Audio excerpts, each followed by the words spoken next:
Deixa eu falar aqui agora sobre essa situação que deu certo para o Vasco. Deu muito bom para o Vasco e o Pedrinho conseguiu aí o que queria, porque o acordo com Marcos Lamáquia foi fechado, havia uma tratativa, havia ali uma cláusula a ser resolvida. Qual é a cláusula? Ontem eu trouxe um detalhe, até porque o nosso objetivo aqui é ser muito transparente com o torcedor e muito verdadeiro. Os amigos do canal Podcast Cruz Maltino trouxe ali uma apuração muito lúcida em relação à questão das dívidas. O Lamáquia, a empresa do Lamáquia, o próximo investidor, ele não vai chegar no Vasco pagando todas as dívidas. Não, a ideia é com o fluxo de caixa, os valores, os recursos conseguidos através dos lucros, pagar as dívidas através da recuperação judicial. Tudo está sendo feito com critério, com calma. Claro, aí exige também uma paciência para um clube que, infelizmente, durante muito tempo deveu aos seus credores. Claro, o credor tem razão de receber, o credor está na condição de receber, mas agora o clube está no acordo, está na recuperação judicial junto aos credores. Só que o novo investidor não vai chegar com um novo dinheiro já pagando a dívida de todo mundo. Não, ele quer lucro, ele quer, paralelo a isso, receber os lucros do seu investimento. Então, com o fluxo de caixa, vai ser pago as dívidas, conforme trouxemos ontem para você toda a verdade. Só que existe uma vantagem nisso aí. O Pedrinho estava negociando com, segundo informações dos amigos do canal Colina 1927, né, o Cauê Rodrigues, o Gustavo Tutinha, trouxe a informação sobre essa questão, que o Vasco, junto ao Lamáquia, está acordado que os valores também do fluxo da venda, depois da venda, vai ser utilizado para a compra de jogadores. Os valores vai ser investido para a janela de transferência. Trazendo a notícia aqui na íntegra para você, com mais detalhes nesse momento, é que o Vasco conseguiu garantir nas negociações da SAF com o grupo de Marcos Lamáquia que o dinheiro obtido com futuras vendas de jogadores será investido no futebol. Os recursos poderão ser utilizados para contratar reforços, renovar contrato e fortalecer o elenco. Era dos principais pontos defendido pelo clube durante conversas que foi considerado uma vitória da diretoria nas tratativas. A princípio, o acordo prevê que os valores arrecadados com a venda de 5 anos para serem reinvestidos no departamento de futebol.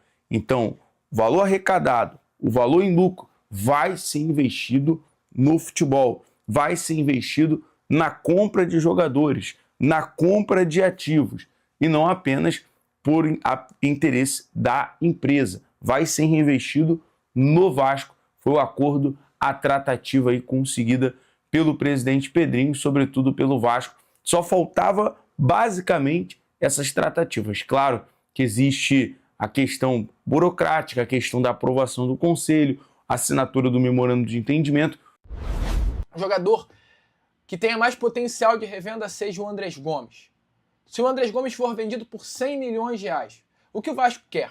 O Vasco queria, que esses 100 milhões de reais vendidos do Andrés Gomes fosse reinvestido no futebol, no departamento de futebol, em novas contratações, em renovações de contrato, em melhorias voltadas ao fortalecimento do elenco, como investimentos no CT Moacir Barbosa, em grandes reforços chegando. O Vasco quer isso. O Andrés Gomes foi vendido por 100. Esses 100 milhões de reais eles têm que entrar nos cofres do Vasco e serem reinvestidos no futebol.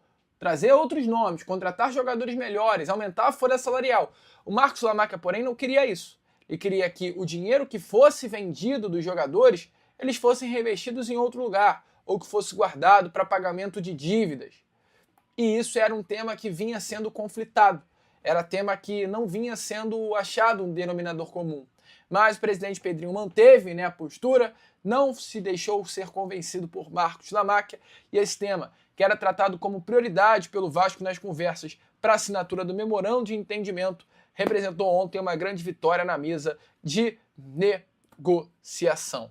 amigo vascaíno. Então, uma grande informação, essa daí que eu trago a vocês na manhã, né, dessa sua quinta-feira. Qualquer dinheiro relacionado à venda de jogadores do Vasco da Gama será exclusivamente e obrigatoriamente reinvestido no próprio futebol. Que bom! Ah, Lucas, poxa, você está comemorando isso? Amigo, pode parecer pouco, mas você acha que quando lá na época da 777 o Vasco vendeu o Gabriel Peck, o dinheiro foi reinvestido no Vasco? Quando o Vasco vendeu o Andrei, o Marlon Gomes, o dinheiro foi reinvestido no Vasco? Não, porque inclusive com a 777 as dívidas aumentaram. Ou seja, no final de tudo, a venda do Egnaldo, a venda do Marlon Gomes, a venda do Andrei, a venda do Gabriel Peck, toda essa grana foi para o bolso dos caras norte-americanos. Então, estar com isso em contrato é muito importante para que a gente veja, amigo torcedor cruzmaltino, o nosso Vascão retornando à elite do futebol brasileiro. É uma atitude que mostra mais do que nunca como hoje pessoas responsáveis pela venda estão de olho no Vasco e com o Marcos Lamáquia também quer fazer um grande projeto no nosso Vascão. Bom, deixa aí a sua opinião nos comentários. E falando em grande projeto, né? Tivemos aí sendo divulgada recentemente detalhes do contrato envolvendo Vasco e Marcos Lamáquia. E algo muito interessante que está no contrato é melhor dizendo, né? É um dinheiro que estará sendo disponibilizado pelo Marcos Lamáquia para realizar contratações, né? No caso, um fundo perdido, que foi o nome, inclusive, dado para esse termo, né? Que é um dos pontos mais considerados mais importantes, melhor dizendo, do projeto. Que é esse fundo perdido na prática, caso o Vasco precise de recursos além do que já foi aportado por Lamáquia, né? O que é obrigatório, que são os 500 milhões de reais num período de 5 anos, o Marcos Lamáquia ele poderá, havendo uma urgência, né, ajudar financeiramente o Vasco da Gama com os seus próprios recursos. E tem uma situação hoje no mercado da bola que se assemelha muito a isso, que é a situação do volante Arthur, que cairia exatamente nessa questão do fundo perdido, pois o que há no contrato entre Vasco e Marcos Lamáquia é, caso haja uma urgência ou haja uma grande oportunidade do mercado em contratações, que o Vasco não tenha financeiramente condições de arcar com o nome, Marcos Lamáquia utilizaria esse fundo perdido para ajudar o Vasco da Gama no mercado da bola. Você sabia que o Vasco pode aumentar um recorde histórico justamente nesta Copa do Mundo? Pois é, enquanto muita gente acompanha apenas a seleção brasileira, o torcedor cruzmaltino tem um motivo especial para ficar de olho na estreia da Colômbia. E o grande responsável por essa expectativa atende pelo nome de Andrés Gomes. O atacante colombiano entra em campo carregando uma missão que vai muito além de representar seu país. Cada gol que ele marcar pode reforçar um feito que enche a torcida vascaína de orgulho. O Vasco é, atualmente, o clube brasileiro com mais gols marcados por seus jogadores na história das Copas do Mundo, somando impressionantes 29 gols. Esse número coloca o Gigante da Colina na liderança entre todos os clubes brasileiros, deixando até mesmo o Botafogo logo atrás com 28 gols. Ou seja, qualquer gol de Andrés Gomes pode aumentar essa vantagem e tornar o recorde ainda mais difícil de ser alcançado pelos rivais. E existe outro detalhe que torna essa história ainda mais especial. Faz muito tempo que o Vasco não tinha um jogador de linha disputando uma Copa do Mundo. A última vez aconteceu em 1994 com o zagueiro Ricardo Rocha. Infelizmente, ele sofreu uma lesão logo na estreia do Brasil e não conseguiu continuar na competição. Se voltarmos ainda mais no tempo, a última Copa em que o Vasco teve atacantes convocados foi em 1990. Naquela edição, Bebeto, Tita e Bismarck representaram o clube, além do goleiro Acácio. Desde então, o cruzmaltino viu apenas goleiros defenderem suas seleções em mundiais, como Carlos Germano em 1998 e Martin Silva, nas Copas de 2014 e 2018. Agora, em 2026, Andrés Gomes quebra esse longo jejum e escreve um novo capítulo na história do Vasco. Ele se torna o 35º jogador diferente do clube a disputar uma Copa do Mundo desde a primeira edição do torneio. Em 1930, a expectativa da torcida é enorme. Afinal, não é apenas uma estreia da Colômbia contra o Uzbequistão. Para os vascaínos, é a chance de ver um representante do clube brilhar no maior palco do futebol mundial e, quem sabe, ampliar um recorde histórico que coloca o Vasco acima de todos os outros clubes brasileiros quando o assunto é Copa do Mundo. Agora, fica a pergunta, será que Andrés Gomes vai deixar sua marca logo na estreia e aumentar essa incrível marca do Gigante da Colina? A torcida certamente estará ligada em cada lance, sonhando com mais um gol para entrar definitivamente na história do Vasco.